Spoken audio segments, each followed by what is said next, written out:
Episode 7 এর শুরুতেই হেংসুই হাউসের ধ্বংস হয়ে যাওয়া অংশটিকে এল্ডার ফেংমিয়ান পুনরায় ঠিক করে দেন এবং জিংসনের কাছে গিয়ে বলেন, এই ব্যাপারটিকে নিয়ে তুমি খুব বাড়াবাড়ি করছো। এল্ডার ফেংমিয়ানকে এতটা রেগে যেতে দেখে জিংসন বলে, সবাই আমার বাবা মাকে অতীতের বিধ্বংসের জন্য দায়ী করছে, তাদেরকে খুনি বলছে। কেউ জানার চেষ্টা করেনি তারা কিভাবে মারা গেল। 10 বছর আগে ঘটে যাওয়া ঘটনায় প্রচুর সন্দেহজনক ব্যাপার রয়েছে যেগুলিকে খুঁজে বার করা প্রয়োজন।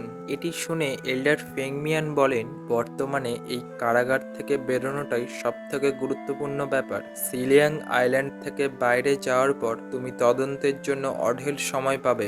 জিংসন বলে, এল্ডার ফেংমিয়ান তাকে আবারও মিথ্যে বলছে, কারণ আইল্যান্ড অফ সিলিয়াং থেকে একবার বেরিয়ে যাওয়ার পরে সেইখানে ফেরত আসা সম্ভব কিনা সেটি সন্দেহজনক ব্যাপার। এল্ডার ফেংমিয়ান বলেন, তুমি সবকিছুই কল্পনা করছো। 10 বছর আগের ঘটনাটির জন্য যদি সত্যিই স্যাং ফ্যামিলি দায়ী হয় তাহলে কি হবে? জিনসন এটি শুনে ইতস্তত বোধ করে এবং বলে, যদি সেটি সত্যিও হয় তবুও সে তার বাবা মার মৃত্যুর আসল কারণটি খুঁজে বার করবে। জিংসন বাড়াবাড়ি করছে দেখে এল্ডার ফেংমিয়ান বলেন, যদি জিংসনের আসল পরিচয় সবাই জানতে পারে তাহলে তারা তাকে মেরে ফেলবে এবং তার মৃত্যুর পর তুলি সাধারণ মানুষ, সে কতদিন বা এই আইল্যান্ডে সার্ভাইভ করতে পারবে? এটি শুনে জিংসন চুপ করে যায় এবং তুলির কথা ভাবতে থাকে। সে বুঝতে পারে সে যদি কোনো ভুল সিদ্ধান্ত নেয় তার ফলে তুলির ক্ষতি হতে পারে। ফলে সে এল্ডার ফেংমিয়ানের কাছে ক্ষমা চায় এবং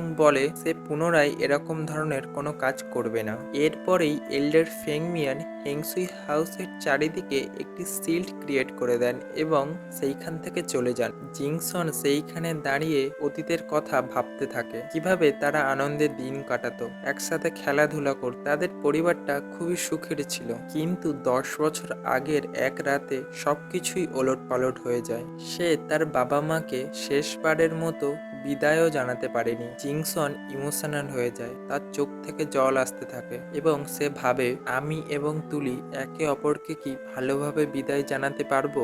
অপরদিকে দেখানো হয় তুলি এবং সেই জাহাজের ছেলেটি একে অপরের সাথে অনেক গল্প করছে। তারা খুব ভালো বন্ধু হয়ে গেছে। কথা বলতে বলতে তুলির জামাতে থাকা আঁকাগুলোর দিকে ছেলেটির লক্ষ্য যায় এবং সে মনোযোগ সহকারেই সেই দিকে তাকিয়ে থাকে। তুলি তাকে এরকম ভাবে দেখে ভাবে সে অসভ্যতামি করছে এবং তাকে একটা ঘুষি মেরে উড়িয়ে দেয়। এরপরেই হেংসুই হাউসের সিন দেখানো হয়। সেইখানে জিংসন তুলির রেখে যাওয়া লেটারটি পেয়েছে, যেইখানে তুলি লিখেছে তার আসতে দেরি হবে, সে বিশেষ কাজ করছে, সুতরাং গ্র্যান্ডপা যেন ফল এবং খাবার ভালোভাবে খায়। এটি পড়ে জিংসনের ছোটবেলার কথা মনে পড়ে। তুলি কিভাবে ছোট থেকেই তার খেয়াল রাখছে এবং তারা আস্তে আস্তে কত বড় হয়ে উঠেছে। এখন করে বেশিরভাগ সময় জিংসন তুলির কথাই ভাবতে থাকে। তুলি ছাড়া জিংসনের এই পৃথিবীতে আর কেউ নেই, সুতরাং সে তুলিকে খুবই ভালোবাসে।